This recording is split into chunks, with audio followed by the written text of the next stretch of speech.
Good afternoon. I'm Ethan Moy here with Coach B as part of this 20th episode of Coach B Weekly. Coach B, before we, set up everything here, we were mentioning how long this season's been, and it's a good thing that the season's long because it means we're still playing basketball here in the middle of March. But it seems like, especially this recent stretch with the regular season finale, 2 days off, 2 games in a row, 2 days off, championship game. Now we have a 4-day break. That's crazy. Long break. Yeah. Long break for us.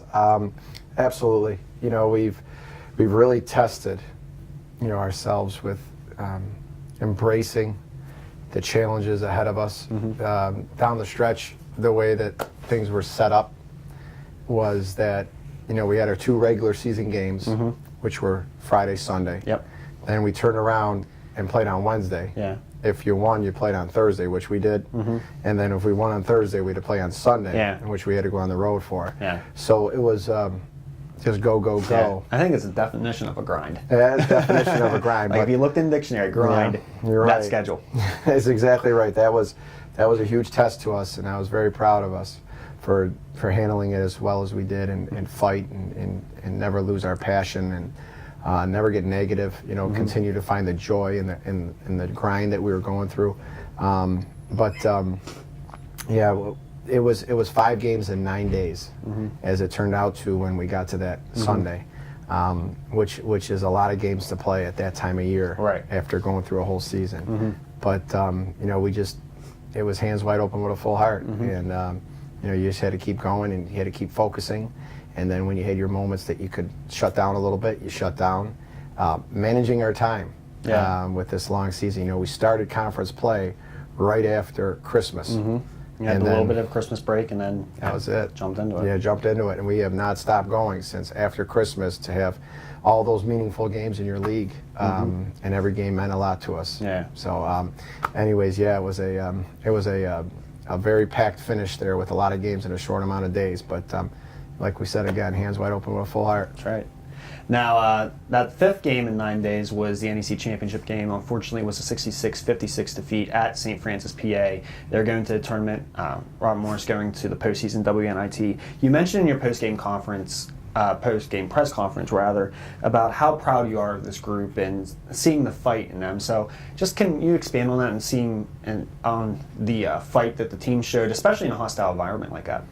There was no fear. That's something that we've continued to develop with and grow. It's something that I really wanted to teach our student athletes about. No matter what the moment is, don't ever go down because of fear. Don't ever go down because of tension and being tight. Just focus on what we work on every day, because that's what we're really doing there. And that's what we did. We didn't get off to a great start, but it wasn't because of tension. I mean, they came out hitting. And we had to, weather that early storm of emotion that they were bringing. Being at home and everything else, they were really cranked up early, and then the possession started to set in, and the work ethic started to set in, and we battled right back into there. But very proud of how well we handled these moments. And we had a young group going into this tournament, and we have a young group going forward into this NIT. But I'm very, very, very confident in their work ethic and their understanding towards faith over fear. Yeah. And that's why I was so proud. We didn't go down because we were afraid to take a look. We were afraid to get after it defensively and to talk and to communicate. We didn't shut down on those things. We made mistakes out there. Believe me, made a ton of mistakes. Right. But none of it was through losing our focus on what was important. So that's why I was so proud of them. And we didn't shoot the ball particularly well. A lot of people said after the game, man, if you guys would have just knocked some open shots down, you guys looked like you really controlled the game, and you were causing the turnovers, and you were the ones that was really controlling things, even though you guys fell and you had open shots. That happens sometimes. Sometimes they don't fall. You don't knock the shot down all the time. We've won a lot of games this year. We're not shooting the ball so well. 2 games when shooting under 30%. Yeah, it's pretty remarkable for a young team like us. So that's why I was so proud, is that we gave a great effort, and we just fell a little short. Yeah, one of the players that did shoot the ball well was Jocelyn Jun. She had a career high 21 points, 5 for 7 behind the arc. With her playing one of it, and made the All NEC tournament team as well for her contributions. With her career coming down to a close here with, however long the postseason run goes with WNIT. How proud were you of her game in such a big stage like that, knowing like that was her last title game? So proud. It was almost the fact where I was going to get real emotional there, just thinking about how well, not just because she shot it well, but that she had no fear. Right. Jocelyn, over the course of her 4 years, has not only developed into a great player, but a great person. And she tells excellent jokes too. Oh yeah, they're so bad that they're funny. It's just amazing. I told her that about a week ago. We were preparing for the conference tournament, and we were talking. For some reason, she said something like, Coach, I could tell some jokes right now. If we need to kill some time. And I said, you go ahead and do that, Jess. We'll all be laughing, but not because they're great jokes, because they're so bad. And I think that's her kind of humor, is that they're such bad jokes that people just burst out laughing because they can't imagine how somebody could say it with a straight face, But anyways, she's developed so well on and off the court. I mean, just watching her, just go out there and to know what to do now, to know how to handle things, to be able to be trusted. I know that was something Jocelyn really wanted to be, is consistent, and we've had to continue to work with her with that. And consistency in our world, in the world that we live in our program, is effort, work ethic, being able to be trusted. You're going to give 100%, and that's what she's given us. Whether she's made shots or missed shots, she's been giving us, what we call, unconditional trust. So. This postseason WNIT appearance is the 6th postseason tournament appearance in the last 9 seasons. Obviously, the 3 NCAA tournaments in 2014, 16, 17.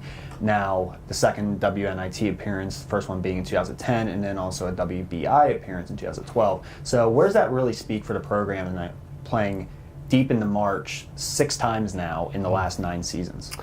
I think it has a lot to do with, just our mentality as far as how we, embrace, the challenges of each season. In each game, each moment. I was saying, in the press conference, I think after the semis, somebody asked me about the 5 straight championship games. And they said, what is it? I say we really have accomplished this by not really focusing on it. Right. And we as like I said, it's my job to hype that kind of stuff up. That's right. And it's great. It's great that that stuff is given to our fan base and people that support us, the families. With us, we just stay focused on that next moment, and I think that's how those things have been possible. Right. It's just really focusing in and just being passionate. Not really overlooking anything. Yeah, and at this level, at the Division I level, you have to really be able to focus on every area to be able to have consistency.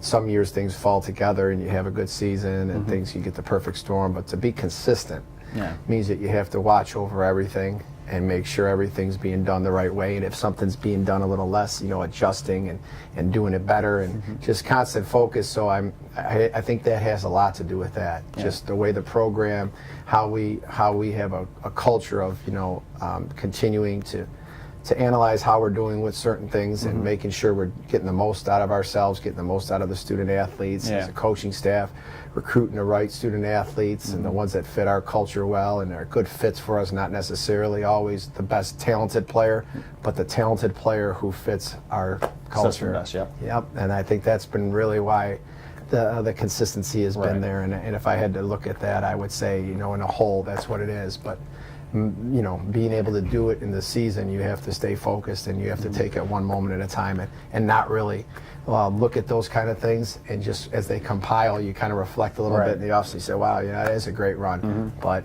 you just don't focus on it while you're doing it. Right, exactly. Lastly here, you got Drexel in the postseason WNIT. The teams, brackets, everything were announced late last night. Have you been able to see, a little bit of what they've are able to do on the court? They have a 26-7 overall record, 16-2 in CAA. Also lost their conference championship game. So, what have you seen from them here in early going to make you think, what you need to do going against Dragons? Really, a great program. They're one of the top mid majors year in and year out. They won the NIT a few years back. Yeah. The whole tournament. Okay. So that we're facing a program not only is in the NIT, but has the won. experience of winning it. Yeah. Yes, the whole thing. Yeah. So, that's pretty amazing. Obviously very well coached. We talk about consistency.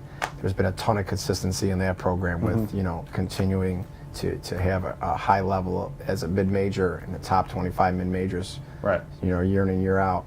And why are they that way is because they really know how to win. I mean, it's, if you look at their scores and you go through their schedule and then you watch them play, they just understand how to win games. They just understand, they compete. They do little things. Little things, they're not a huge team. Right. As far as size-wise. Yeah, I was looking at the numbers, and their top scorer and top rebounders, 5'8" forward. Yeah, so they're not, but at the mid-major level, you'll get that, and you'll still get teams that come in there and will beat the pants off of teams that are huge and big because they get the most out of themselves. I've obviously only had since last night. We got that after 11 o'clock at night. Yeah, it was late. So we did go right to work though. Yeah. And it was tough to plan because we were trying to guess who they might match us up with and get a head start, and it was just so hard because there was so many possibilities. But as soon as we did find out, we started going to work, and so just very early in the stages as far as as the week develops, the preparation will get more detailed. But I could tell you that they're obviously a very, very strong mid-major team, and 16-2 in the CAA. Yep. Regular season champs, went all the way to the finals, lost a close game. Yep. They're tough, so we're going to have to play our best basketball, and I always tell them that. I said that from our conference tournament on. You're going to get everybody's best, and this is a team that obviously goes into postseason and really does well. So, we have to have our hearts full, and we have to have our best basketball ahead of us, and put a great week of work in here. Yep. I talked to the team about, got to be hungry. Yeah. You can't lose your hunger now. All right. We wanted to go to the NCAA tournament. We were right there. Yep. Fell a little bit short. The sun came up the next day. It's time to go back to work. Yep. It's time to bounce back. And I'm very proud of us for being able to do that throughout the season. We had a tough loss. We bounced back. We had a tough loss, and we bounced back. Yep. And my confidence is through the roof with these guys that they will. So at the end of the day, I always tell you, win or lose, it's all about our work ethic and how hard we play, and that's what I'm expecting. Play hard, play as hard as we can, and work as hard as we can. Leave it all out there, and whatever the result is, we'll be happy with as long as we know we gave it our all. That's right. We're going out there to win. Once again, thank you for joining me, and good luck on Friday. Thanks, Ethan. I appreciate it. Friday's game against Drexel will be a 7 o'clock start. You can find all streaming information on rmucolonials.com.